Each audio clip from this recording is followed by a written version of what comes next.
I don't tell this story because I'm proud of it. I tell it because it happened, and because pretending it didn't would be easier than living with the questions it left behind. People like clean stories. They want villains who twirl mustaches, heroes who never hesitate, and laws that show up right on time to sort everything out. Real life doesn't work like that. Out where I live, justice doesn't arrive wearing a badge. It arrives late, limping, if it arrives at all. My name is Caleb Turner. I run a wheat and barley farm in Plainsboro County, a place so quiet that silence becomes its own kind of noise. One diner, one post office, and a courthouse that smells like old paper and resignation. The kind of town where everybody knows your business and still looks the other way when it's inconvenient. This land has been in my family for over 100 years. Not continuously thriving, just continuously surviving. Droughts, floods, banks, wars. The soil remembers. Things people forget. I came back here after 12 years in uniform. I don't talk much about what I did or where I went. Not because it was secret, but because it doesn't fit neatly into conversation. You can't explain why a drop plate makes your heart race, or why standing in line feels like being trapped. Doctors gave it a name. PTSD. I learned to live around it. Like a bad knee or a scar that pulls when the weather changes. The farm helped. Out here, things are honest. Crops don't gaslight you. Weather doesn't pretend to care. You either prepare or you pay. My father understood that. He farmed during the day and taught agricultural law at the community college at night. He believed the law was a tool, not a shield. Something you used before you needed it. Paperwork, he used to say, is just another kind of fence. When he died, the bank wasted no time. Neither did the developers. I took on debt that made sleep feel optional. Sold what I could. Fixed equipment myself when I shouldn't have. I wasn't winning, but I wasn't gone either. That's when Lena Whitmore entered the picture. She didn't announce herself. She didn't have to. Her company started buying land around us quietly, one neighbor at a time. The Andersons first, then the Millers, then Old Harold's eastern parcel. Always the same story. Retirement, opportunity, progress. I didn't care until survey flags showed up too close to my boundary line. The first time she came to the farm herself, I remember noticing how clean her tires were. That sounds stupid, but out here it tells you everything. Clean tires mean you're passing through. You don't belong. She stayed in her SUV while she talked. Engine running.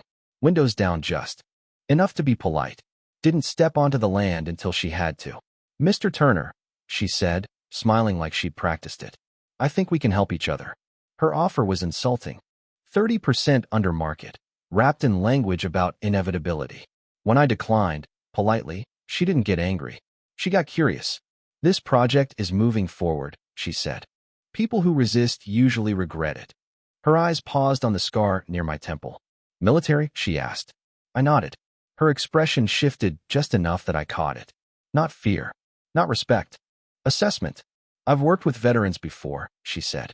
Transitions can be difficult. That wasn't sympathy. That was leverage.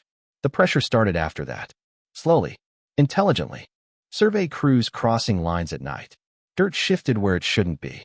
Water redirected so my lower field started pooling. Suppliers became unreliable. Repairs delayed. Fuel deliveries skipped. Each excuse plausible. Together, unmistakable. I installed cameras. I didn't tell anyone. The footage showed people probing boundaries, testing reactions. This wasn't development. It was siege. By midsummer, nearly every parcel around my farm belonged to her company. Roads included. All except one. The access to my main barn. Harvest season approached like a deadline you can't negotiate with. Storm systems stacking up. Buyers calling. A narrow window where everything had to go right. I needed 3 days. That was it. Then the trench appeared. Overnight. Across the secondary access road. Permits filed the day before. Approved same day. I stood there staring at it longer than I should have. That old pressure building behind my eyes. The kind that used to come before things went bad overseas. Still, there was one path left. If I could get the combine out of the main barn, I could harvest enough to pay the loan and buy time. That morning, I drove up and saw her SUV parked dead center in front of the barn doors. Perfectly aligned. Intentional. She was leaning against it, sunglasses on, arms crossed like she was waiting for a photo. You're not harvesting today, she said calmly. I asked her to move. Once. Twice. She laughed. You're not going to do anything, she said. People like you never do.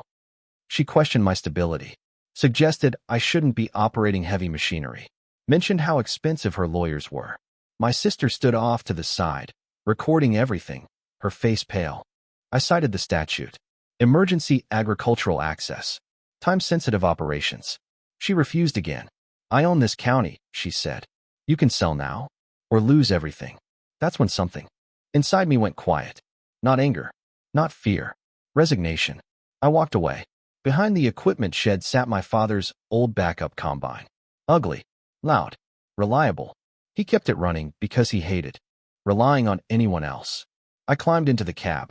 The smell of grease and diesel hit me, and for a second I almost laughed. This was never part of the plan. I turned the key. The engine roared too. Life like it had something to prove. When I drove back toward the barn, she didn't move at first. I don't think she believed I would. The machine rolled forward slow. Deliberate. 9 tons doesn't rush. It commits. She stepped back at the last second, screaming threats. The sound that followed wasn't dramatic. It was heavy. Final. Metal folded. Glass exploded. The SUV collapsed in on itself. Like it finally understood gravity. I stopped once the barn was clear. Silence followed. Not relief. Just silence. The sheriff arrived minutes later. He reviewed the footage. The warnings. The statute. No charges. That should have been the end. It wasn't. What followed wasn't justice. It was fallout. Journalists showed up. Permits got re-examined. Deals stalled. But money has a longer memory than outrage. Her company didn't collapse. It adjusted. The loan transfer was delayed, not canceled. The pressure didn't stop. It changed shape.